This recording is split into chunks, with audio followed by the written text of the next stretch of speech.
Yesterday, we had an exclusive interview with the President of Sri Lanka, Ranil Wickremesinghe, and we asked him a number of questions about both Sri Lanka and the entire neighborhood, including Bangladesh. Last month, Bangladesh overthrew its long-serving Prime Minister Sheikh Hasina. After weeks of protest, she was forced to resign and then flee the country. Sheikh Hasina landed in India, where she has been for the last few weeks.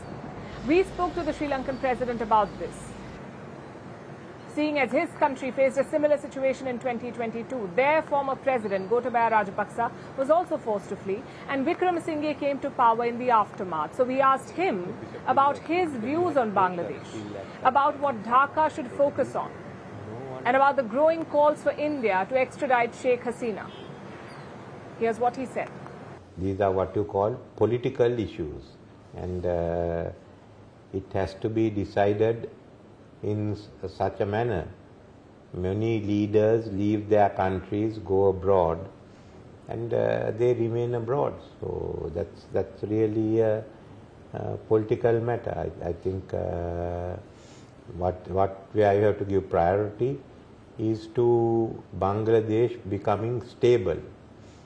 And if Sheikh Hasina is out of the country, let her be out of the country.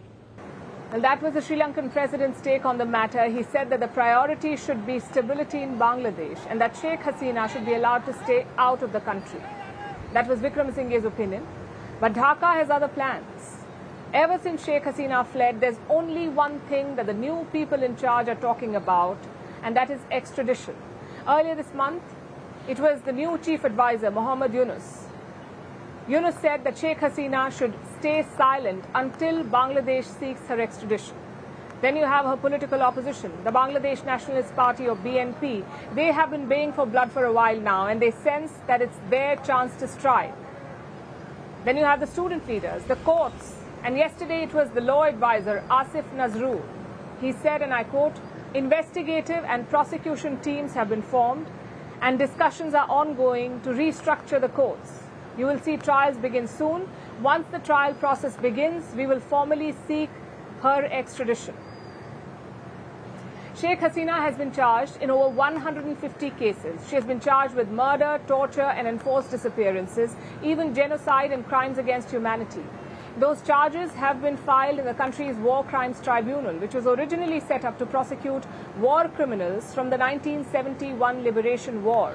That tribunal will now be going after Sheikh Hasina. The trials will begin soon. So every day there will be a new call for her extradition from every corner. Now you can see why everyone's so keen on this. There's widespread public anger in Bangladesh directed towards Sheikh Hasina, so everyone knows that they will get brownie points for demanding her extradition. It's an easy way to make political gains. Just say that you will ensure that Sheikh Hasina returns. But will that really solve all of Bangladesh's problems? Will it fix the economy? Will it improve average incomes? Bring in investments? Of course not. Sheikh Hasina's extradition will help those who seek revenge, not progress. Real progress will only come from stability, from calm, and a return to normalcy.